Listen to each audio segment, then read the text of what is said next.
गुरुदेव, अमिता खेर जी हैं जयपुर से। आपका प्रश्न है, गुरुजी विचार भी कर्म बनते हैं, ऐसा सुना है। गुरुदेव जी, जब हम सब अपनी रिश्तेदार सोसाइटी में जाते हैं, कुछ कोई बुरा बोलता है या बुरा करता है, तब हम सबके मन में भी बुरे विचार पनपने लगते हैं। इन विचारों के प्रभाव से कैसे बचें? कृष्णाय वासुदेवाय हरये परमात्मने प्रणतः क्लेशनाशाय गोविंदाय नमो नमः। विचार मूल हैं, बीज, जड़। अगर वो आए हैं तो कर्म भी होगा। इसलिए विचारों पर भी नियंत्रण कर सकते हैं। एक भाव जिसे साक्षी भाव कहते हैं। विचार आया, विचार गया।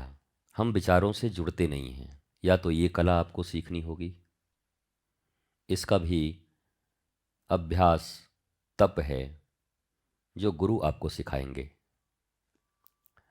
दूसरा है, विचार अगर हृदय में लगातार वही आते रहे निरंतर, तब वो कर्म में परिणित होते हैं।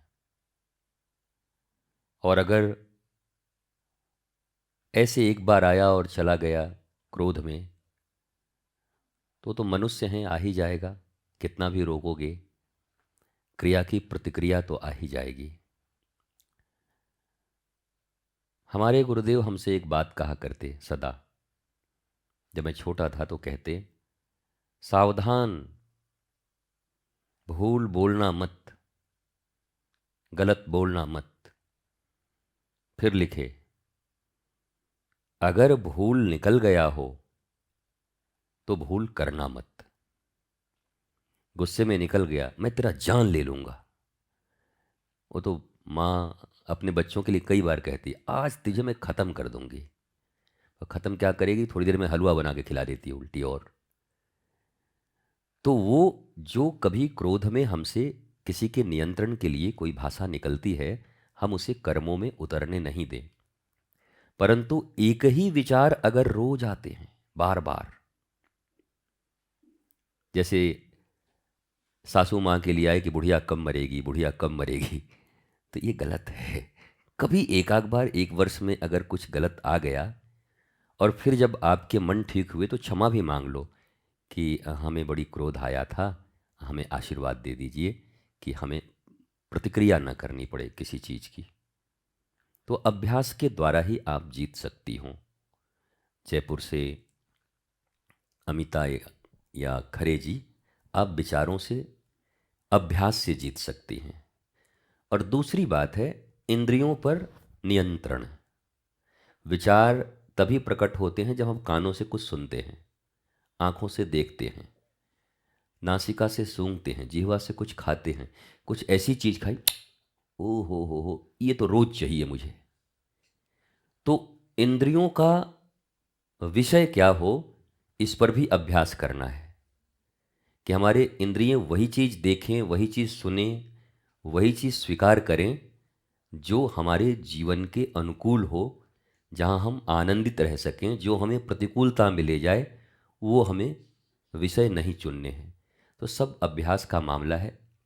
मुझे पूर्ण विश्वास है कि सहजता से, बिना पैनिक हुए धीरे धीरे अभ्यास करेंगी तो विचार अच्छे भी आएंगे, और कुछ बुरे आए भी तो आपका कुछ नहीं बिगाड़ पाएंगे। बुरे चले जाएंगे, अच्छे प्रतिफलित हो जाएंगे। दूसरा, नैना रानी जी हैं उड़ीसा से। आपका प्रश्न है, गुरुदेव, एम ऑफ स्टूडेंट्स लाइफ, विद्यार्थियों के जीवन का उद्देश्य क्या है? उद्देश्य क्या है? तो वो शायद हैं भी नहीं, पर नहीं दिख रही हैं। हैं, गुड, बैठ जाओ। मैं सोचा एम पूछ के खुद ही गायब हो गई तो कैसे बताऊंगा। एम्बिशन या एम या लक्ष्य या उद्देश्य स्टूडेंट का, छात्र। अगर व्यापक दृष्टि से देखें नीना, तो हम सभी छात्र हैं। इस जीवन के अंतिम क्षण तक हमें कुछ न कुछ सीखना ही होता है। अंतिम श्वास के पहले तक भी हम कुछ न कुछ सीखते रहते हैं। तो मनुष्य वस्तुतः एक छात्र ही है। हमने छात्र सिर्फ माना है एकेडमिक डिग्री तक, कि वो हमारा कंप्लीट हो गया, हमने पीएचडी कर लिया महाराज जी, अब तो हम विद्वान के बाप हो गए। ऐसा नहीं है। मेरा ऐसा मानना है हम प्रतिक्षण कुछ ना कुछ सीखते हैं, बट स्पेशली जब हम एकेडमिक क्वालिफिकेशन ले रहे होते हैं तो उस समय हमारा लक्ष्य यही होना चाहिए कि उन विषयों में हमारी रुचि कैसे उत्पन्न हो और हम उन विषयों के पारंगत कैसे बने। नंबर कितना आया, अच्छा आए तो बड़ी अच्छी बात है, नौकरी वोकरी मिल जाएगी, पर न भी आए पर हम विद्वान तो हो जाएं उसके, हम जानकार हो जाएं, क्योंकि नॉलेज साथ नहीं छोड़ता। नंबर और सर्टिफिकेट साथ छोड़ देंगे, पर नॉलेज होगा तो कुछ और पैदा कर देंगे। नौकरी नहीं लगेगी तो पता नहीं क्या इन्वेंशन कर देंगे, क्या समाज में हम कुछ और प्रभाव ला सकते हैं। तो मैंने देखा जब मेरी पढ़ाई हो रही थी नीना, इससे कोई ये ना समझे कि मैं ज़्यादा नंबर लाने के खिलाफ हूँ। मैं चाहता हूँ आपके 99 आए, लेकिन मैं ये चाहता हूँ कि 34 भी आए तो घबराना मत, बस नॉलेज आपके पास होना चाहिए।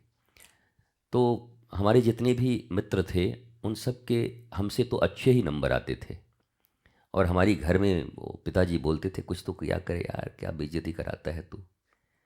पर आपको जानकर आश्चर्य होगा कि अभी वो सारे मित्र वो वर्ष 2 वर्ष में कभी कार्यक्रम बनाकर बरसों तक हमसे पूछ पूछ करके, उनको मिलने में बरसों लग जाता है, और कहते हैं जीवन यही है, हमको तो यही जीवन चाहिए।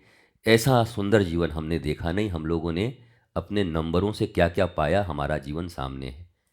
मुझे लगता है लाइफ का ही एम्बिशन, छात्र का एम्बिशन एक ब्लिसफुल लाइफ है। How to live a blissful life, छात्र का भी एम्बिशन यही होना चाहिए। ये एम्बिशन नहीं होना चाहिए कि मैं ये नौकरी लूँगा, ये प्राप्त करूँगा, ये सैलरी लूँगा। वो कोशिश करते हैं, मिल जाएगा, नहीं मिले तो हमको उसके लिए बहुत तकलीफ भी नहीं होनी चाहिए, दाल रोटी की व्यवस्था हो जाए, पर मैं हैप्पी रहूँ, endless happiness.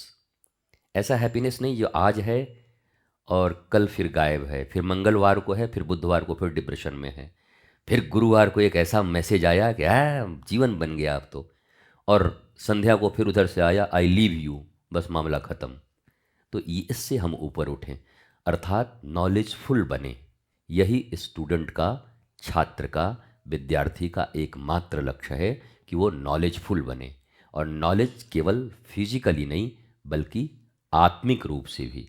The beginning of real spirituality is who am I, why I am here, what I am doing. मैं कौन हूँ, कहाँ आया हूँ, क्या कर रहा हूँ और मुझे क्या करना चाहिए। ये स्टूडेंट का एम्बिशन होना चाहिए। एकेडमिकली अगर पूछेंगे तो हम कह देंगे अपने विषय पर खूब ध्यान रखिए, कोचिंग करिए, ट्यूशन करिए, ध्यान से पढ़िए, जब मन लगे तो पढ़िए, अच्छे से एग्ज़ाम दीजिए, अच्छे नंबर लाइए। पर ये बहुत छोटी सोच होगी। ब्लिसफुल लाइफ चाहिए हमको, और हमें नॉलेज दे सकता है। तो कौन सा नॉलेज दे सकता है? क्या केवल किताबी ज्ञान किसी को ब्लिसफुलनेस दे सकते हैं? बड़े बड़े लोग पड़े हुए गोली मार रहे हैं, जहर खा रहे हैं, आत्महत्याएं कर रहे हैं, डिप्रेशन में हैं। तो हमें वो विद्या चाहिए जो कभी सनातन संस्कृति का मूल आधार हुआ करता था। सा विद्या या विमुक्तये, विद्या वो है जो मनुष्य को मुक्ति प्रदान करती है, लिबर्टी फ्रॉम ऑल एंजाइटीज। हमें सभी एंजाइटीज से जो मुक्त कर दे। चिंताओं में हम नहीं बैठे हैं, चिंतन में आनंद से बैठे हैं। तो आपसे बड़ा स्टूडेंट फिर कोई नहीं है। आप सबसे बड़े छात्र हो, सबसे बड़े विद्यार्थी हो। मुझे विश्वास है कि आप इसी विद्या का अर्जन करेंगी जिससे आपको मुक्ति मिले, लिबर्टी मिले, स्वतंत्रता मिले। अनिल खंडेलवाल जी हैं गुजरात से। आपका प्रश्न है, भक्ति और पूजा में क्या फ़र्क है? जी खंडेलवाल जी, पूजा एक विधि है। फूल लगे, वो कर्मकांड की एक विधि है। कर्मकांड, फूल लगेगा, रोली लगेगा, मोली लगेगा, ये लगेगा, पहले ये लगाओ, पहले ये लगाओ, पहले ये लगाओ, एक विधि है। पर प्रेम कैसा है? वो आंतरिक भावना है। पूजा और भक्ति में, भक्ति भावना है और पूजा कर्मकांड का एक कर्म है पवित्र करने के लिए। यद्यपि वो पूजा हमारे हृदय को ही पवित्र करती है, जिससे धीरे धीरे हमारी भावनाएं शुद्ध होने लगती हैं। पर अगर भावना अत्यंत शुद्ध है और पूजा ठीक से नहीं भी हो रही है, डोंट वरी, कोई फर्क नहीं पड़ता, क्योंकि फिर लोकाचार के लिए पूजा करते हैं, हम उस क्लास से ऊपर उठ जाते हैं। तो आप नियमों में बंध कर प्रारंभ करते हैं, परंतु जब कोई प्रेम में पड़ता है तो फिर प्रेम में सीमाएं नहीं होती, नियम नहीं होता। सबसे बड़ी विधि क्या है? कृष्ण प्रेम की निधि मिल गई तो उससे बड़ी कोई विधि नहीं है। तो यही पूजा का फल है कि हम भक्त हो जाएं। पूजा का फल भक्ति है। शिवानी राठौर जी हैं राजस्थान से। आपका प्रश्न है, मुझे किसी विषय में खुशी हो मगर उस विषय में मेरे पति को विरोध हो तो मुझे मेरे अनुसार चलना चाहिए या मेरे पति के अनुसार? कृपया मार्गदर्शन करें। जी शिवानी, मैं आपको देखकर ही समझ सकता हूँ कि ये कोई ऐसा कोई विषय है जिसमें हर मनुष्य के अपने विचारधारा होते हैं कि हो सकता है मुझे पूजा करने में ज़्यादा मन लगे, मेरे पाठ में मन लगे, मुझे थोड़ा वो कुछ बैठ कर के आर्ट वर्क करने में मन लगे, कुछ भी। पर वो पति को लगे क्या ये दिन भर करती रहती बिना मतलब का, क्या इससे मिलने वाला है, क्या तुम्हारा दिमाग खराब है। तो वहाँ पति के साथ सामंजस्य बना करके जो श्रेष्ठता आप अपने जीवन के लिए प्राप्त करना चाहती हैं, कला में बहुत मन लगता है, तो फिर उनको समझा दीजिए कि ये मेरा जीवन है, ये संगीत मेरा जीवन है, मुझे अच्छा लगता है। और उस विषय में वो मान भी जाएंगे, और न भी माने तो अपना जारी रखिए अंदर अंदर, कोई दिक्कत नहीं। इससे पाप नहीं लगेगा, बल्कि इससे आपका जीवन सुंदर होगा। ठाकुर जी खुशी हो जाएंगे, प्रसन्न हो जाएंगे कि अपने कला को भी नहीं छोड़ा और अपने जीवन को भी सार्थक कर लिया, कोई बैर विरोध भी नहीं रखी है। वैसे कभी आप मुझसे मिलेंगी और अगर मैं उस विषय को भी समझूंगा तो और ज़्यादा अच्छे से समझा सकता हूँ, क्योंकि टाइम, प्लेस एंड पर्सन पे निर्भर करता है कि वो कर्म कौन सा है और वो मत भिन्नता किस मामले पर आ रही है, तो उसके अनुसार भी उत्तर होता है। इसका कोई एक उत्तर नहीं हो सकता। बहुत जगह पर जैसे पूछा जाए, गुरुजी माँ के प्रति मुझे कैसा रहना चाहिए, तो ऑब्वियसली भक्ति होनी चाहिए। पर भरत यहाँ बैठे हों तो हमारे ऊपर नाराज हो जाएंगे, मतलब बेकार बात करते हो, हमारी माँ राम के विरुद्ध बोलती है और तुम कहते हो माँ के साथ भक्ति करनी चाहिए। भरत हमारी बात नहीं सुनेंगे। अगर प्रहलाद यहाँ बैठे हों तो कहेंगे पिता के बारे में, बोलो हम आपकी बात नहीं मानते हैं, हम तो नारायण को मानेंगे। तो प्रहलाद के लिए वो उत्तर नहीं हो सकता, मीरा के लिए वो उत्तर नहीं हो सकता, और ध्रुव के लिए वो उत्तर नहीं हो सकता। और ये सर्टेन उत्तर देना बड़ा मुश्किल है। पर मुझे विश्वास है कि आपको अपने उस कार्य को करना चाहिए। मैं इतना तो समझदार हूँ, इतना ज्ञान मेरे पास है कि आपके वो कर्म बड़े ही अच्छे और नैतिक हैं, जिसको आपको आगे जारी रखना चाहिए। ये मेरा विश्वास है, कितना ऑब्जर्वेशन मेरे पास है। शिवानी चौधरी जी गौतम बुद्ध नगर से। आपका प्रश्न है, गुरुदेव गृहस्थ में रहते हुए अहम ममता का त्याग कैसे किया जा सकता है? अहम और ममता, अहम का अर्थ होता है मैं, संस्कृत में अहम बोलते हैं, अहम माने मैं। अब ये मैं मन से जुड़ा है, तन से जुड़ा है या आत्मा से जुड़ा है? अगर आत्मा से जुड़ा है तो इस मैं को कभी समाप्त मत होने देना, क्योंकि यही मुक्ति का द्वार है। अहंकार, ये मैं बड़ा अच्छा है, पर ये मैं शरीर से जुड़ा है, मैं देह हूं, मैं मन हूं, मैं स्वाद हूं, तो ये घटिया है, फिर इससे ऊपर उठना है। तो अहमता का त्याग जरूरी नहीं है। कल हमने एक विषय रखा था कि सुतीक्षण मुनि जी राम जी के पास आए तो बोले हमको एक वरदान दो, वरदान दो, वरदान दो। बोला क्या मांगता है? बोला हमको अहंकार दो। और राम जी बोले पागल हो गया, दुनिया हमसे मांगती है कि अहंकार खत्म कर दो, और तुम मांग रहे हो कि ऋषि होके बोल रहे हो कि अहंकार दो। बोला हाँ देव। बोला क्यों? बोला अस अभिमान जाई जनि भोरे, मैं सेवक रघुपति, रघुपति पति मोरे। मुझे दुनिया में एक बात का अभिमान हमेशा हो कि रघुपति मेरे पति हैं और मैं उनका दास हूँ, ये अहंकार मुझे चाहिए, मैं भगवान का दास हूँ। तो और मैंने आगे ये भी कहा था बेटे कि अहंकार समाप्त नहीं हो सकता। जिन जिन लोगों ने अपने अहम को समाप्त करने का प्रयास किया वो समाप्त हो गए, पर अहंकार रह गया। जिन जिन लोगों ने क्रोध, काम, लोभ, मोह इनको छोड़ने का प्रयत्न किया उनकी जिंदगी छूट गई, पर ये नहीं छूटा। ये छोड़े नहीं जा सकते, ये इनबिल्ट हैं, ये सदा रहेंगे। हाउ टू एडजस्ट देम, इनको एडजस्ट करना है। बहुत सारी चीज़ें होती हैं ना कि हिट इतना हो गया तो आदमी जल जाएगा, पर हिट इतना है तो उससे सुंदर धीरे धीरे खाना पक जाएगा। ठंडी इतनी हो गई तो जल के खत्म, हम बर्फ बन जाएंगे, पर इतना हुआ तो वो शरीर के लिए जरूरी है। आपको एडजस्ट करना है। काम भी चाहिए। गोपियों ने काम से कृष्ण को पाया। क्रोध भी चाहिए। राम और कृष्ण स्वयं क्रोध किए। जब रावण को मारना था और कंस को मारना था तो उनकी भी भुजाएं फड़फड़ा रही थी, आंखों में लालिमा आ गई थी। और हम कहें भगवान हो के क्रोध करते हो। रावण के खानदान वाले बोलने लगेगा राम जी को कि भगवान हो के क्रोध करते हो, यही भगवान हो तुम, तो ये तो उचित नहीं होगा। क्रोध हमारा अस्त्र है, वो हमारे पास होगा। शरीर जब जाएगा तो खत्म होगा। रामकृष्ण परमहंस भोजन के ऊपर बड़ी रुचि रखते थे, बड़ा लोभ था उनको भोजन का। वो बड़े बड़े ऐसे बैठ करके चर्चा हो रही होती थी, बेटी आप बैठ जाइए, मैं आपको बैठे बैठे सुना दूंगा, तो पर ऐसी जगह बैठिए कि मैं आपको देख भी सकूं। हाँ, तो रामकृष्ण परमहंस के लिए जब प्रसाद आता था ना, भोजन बना करके शारदा माँ लाती, तो उस समय आत्मा की चर्चा चल रही होती थी। आत्म तत्व ये है, ब्रह्मांड ये है, और जैसे ही थाली लेके शारदा माई ओगो माँ किए ने छो, दौड़ पड़ते थे और दोनों हाथ से खाते थे ऐसे।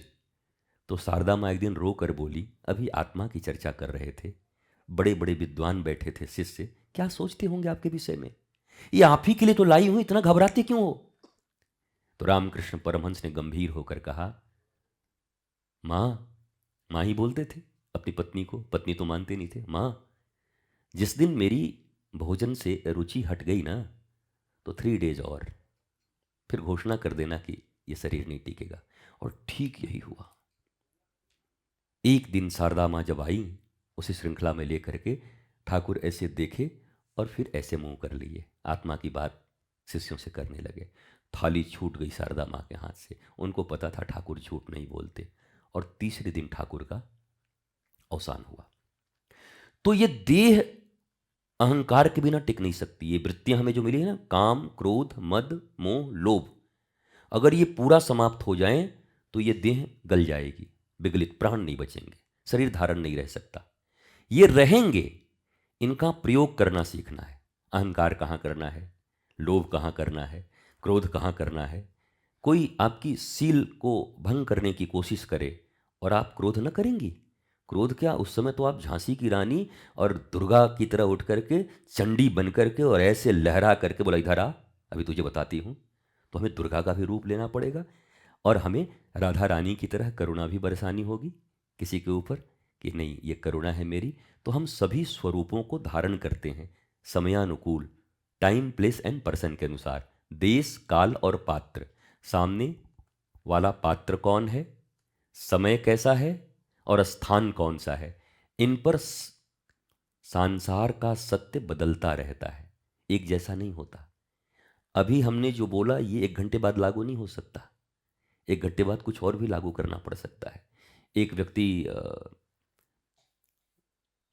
जून के महीने में कंबल ले आया, दिया था ठंडे में ही, दिसंबर में, और जून में आके देखा, क्या गुरुजी यहां से कंबल मैंने लाया था, आपको पता है 5 लाख का कंबल था, आप ओढ़ नहीं रहे हैं, तो हम जून में ओढ़ के मर जाएं क्या? अगर जून में कंबल हमने ओढ़ लिया तो हम खत्म हो जाएंगे। तो वो उस समय दिसंबर में उसकी आवश्यकता थी हमारे भारत में, पर अब वो जून में उसकी आवश्यकता नहीं है। सत्य बदल गया। एवरी मोमेंट ये सत्य बदलता रहता है संसार का। मुझे लगता है कि आपके भीतर ममता भी होनी चाहिए और आपके भीतर अहमता भी होनी चाहिए। ममता सत्य के प्रति, ममता उन लोगों के प्रति जो भगवान के पथ पर चल रहे हैं, उन लोगों के प्रति जो मानवता के पक्ष में खड़े हैं, उन लोगों के प्रति जो आनंद को ही सब कुछ मानते हैं, सत्य और धर्म के मार्ग से चलते हुए। और अहमता यहाँ पर कि मैं माँ जानकी की पुत्री हूँ, मैं किशोरी जी की पुत्री हूँ, झांसी की रानी की बल हमारे भीतर में है। इस बात की अहमता भी आपके भीतर में होनी चाहिए। तो अहमता और ममता हमारे दोनों साथी बन जाएंगे, छोड़ा नहीं जा सकता। इसलिए आप रखना इन दोनों को अपने भीतर में। गुरुदेव निशा जी हैं पंजाब से। आपका प्रश्न है, मेरे अंदर शांति नहीं रहती है, मैं काफ़ी निगेटिव रहती हूँ। मैंने गुरु धारण किया है पर मेरी रुचि राधा रानी में रहती है। कहते हैं अगर हम 2 कश्ती में सवार होते हैं तो डूब जाते हैं। कृपा करके मार्गदर्शन करिए, मुझे क्या करना चाहिए? बरसों पहले मुझे ऐसा फील हुआ था, तो हमने एक बहुत अच्छा स्लोगन दिया था, गुरुवाणी ही राधा रानी है। गुरुवाणी राधा रानी। सच्चे गुरु की वाणी में ही किशोरी जी हैं, राधा रानी है। राधा मतलब कृष्ण प्रेम की अविरल धारा, ऐसी धारा जो कभी टूटती नहीं हो। राधा का अर्थ ही होता है कृष्ण प्रेम की अविरल धारा, और कृष्ण का अर्थ क्या होता है? सच्चिदानंद। जहाँ सत्य है, जहाँ चिद मतलब ज्ञान है, और आनंद है, जहाँ पर सत्य भी है, ज्ञान भी है और आनंद भी है, इन तीनों का समन्वय जहाँ मिल जाए वही कृष्ण है। और इनमें जो धारावत बुद्धि लगी रहती है हमारी, जो हमारा मन लगा रहता है, वो राधा है। तो अगर गुरु सच्चे हैं, गुरु गुरु घंटाल नहीं है, हालांकि गुरु हैं तो मैं गुरु ही हैं, मैं गुरु घंटाल क्यों कहूँ किसी के गुरु को? पर गुरु घंटाल भी दुनिया में बहुत है ना। अगर उनका भी चाहना वही है जो आप चाहते हो, कोई रुपया चाहते हैं, पैसा चाहते हैं, बहुत नेम एंड फेम चाहते हैं, और उसी में वो भी लगे रहते हैं, तब तो वो आपको आत्मिक मार्ग पर नहीं ले जा सकते हैं। और इतनी तन्मयता भारतीयों के भीतर होनी चाहिए, इतना ज्ञान होना चाहिए। कई बार इसी कारण से हम बर्बाद हो जाते हैं। अब क्या करें गुरुजी? अब शास्त्र तो कहता है कि अभी कैसे इनको छोड़ें, क्या करें? नहीं नहीं नहीं नहीं, आप देखो कि आत्मज्ञान करा रहे हैं कि बचा खुचा जो ज्ञान है वो भी खा रहे हैं। इतना तो देखना जरूरी है ना, इतना तो फर्क करना जरूरी है ना। हम अगर धर्म और अधर्म में फर्क न कर पाएं, सत्य असत्य में फर्क न कर पाएं, शाश्वत और नश्वर में फर्क न कर पाएं, तो फिर हमें भगवान ने विवेक देकर क्यों भेजा है? हमें इंडिविजुअल एक मनुष्य बनाकर भेजा है। मुझे लगता है गुरुवाणी और गुरु और राधा रानी में कोई भी अंतर नहीं है। जब गुरुदेव भगवान को देखा करिए तो कहिए वाह, आज तो राधा रानी इस रूप में आ गई हैं, और जब राधा रानी को देखा करिए तो कहिए कि आज गुरुदेव इस रूप में आ गए हैं। तो दोनों में समन्वय से दर्शन किया करिए उनका, और जो रूप आपको बहुत प्यारा लगता है राधा रानी का, तो राधा रानी से अलग थोड़ी हैं गुरुदेव। खूब निहारिए, खूब प्रेम करिए राधा रानी को, और भाव रखिए मेरे गुरुदेव ही राधा रानी बने हुए हैं, बड़े प्यारे हैं। तो इस भाव से आपकी गुरु भक्ति भी बचेगी और राधा भक्ति भी आपकी बची रहेगी। प्रसन्न रहिए, आनंदित रहिए। आज इतने ही प्रश्न थे। एक ने पूछा था कि किसी का फल बाद में और पहले क्यों मिलता है? हम कह रहने दे भाई, थोड़े दिन अभी और उसको दौड़ने दे इधर उधर। कि वो पूछी है, वो पूछती है, कोई माता है, कि कर्मों के फल कभी तुरंत और कभी बाद में, अच्छा उन्होंने पूछा है बाद में क्यों मिलते हैं? तो हमने कहा अभी क्यों वाला छोड़ दो, ऐसा तो होता है, और हमें वो कर्म ही नहीं करने, खटकर्म ही नहीं करने कि हमको फल अभी मिले चाहे बाद में मिले। हमको तो सत्कर्म का इतना इतना इतना ज़्यादा स्टॉक रखना है कि कुछ का बाद में मिले तो काम चलेगा, कुछ नगद मिले तब भी काम चलेगा। नगद उधार दोनों में हम प्रसन्न रहेंगे। तो हम सत्कर्म की ओर दृष्टि रखें। पर यह कर्म का सिद्धांत ही है कि कुछ बाद में आते हैं, कुछ तत्काल आ जाते हैं। वो तो आप देखते भी होंगे ना कि कभी बचपन में जो चोरी आपने नहीं की उसके लिए पिताजी से थप्पड़ खा गए। हमारे पिताजी टीचर प्रोफेसर रहे, तो हमने एक अच्छा सवाल बनाया, बहुत अच्छा। उन्होंने जो पूछा हमने बना दिया। उसको देख करके ये सही है, सो हम डर गए। हम बोले नहीं, फिर से बनाते हैं। उसके बाद हम गलती पे गलती करते रहे। 8 पीरियड्स होते हैं स्कूल में, 6ठी क्लास में थे हम, और ऐसा हमारा सौभाग्य दुर्भाग्य कहो, हमारे क्लास टीचर हमारे पिता और प्रिंसिपल हमारे दादाजी, और दोनों मिलकर हमारा कचूमर निकालते रहते थे। उनको लगता था इतना ज्ञानी इसको बना देंगे तो दुनिया का सबसे बड़ा ज्ञानी यही हो जाएगा। अगर उनको देख कर ऐसे बात करते थे हम, ऐसे करके कुछ पूछते तो बोलते पिता से आंख मिलाता है, तड़ से एक थप्पड़ हमकी।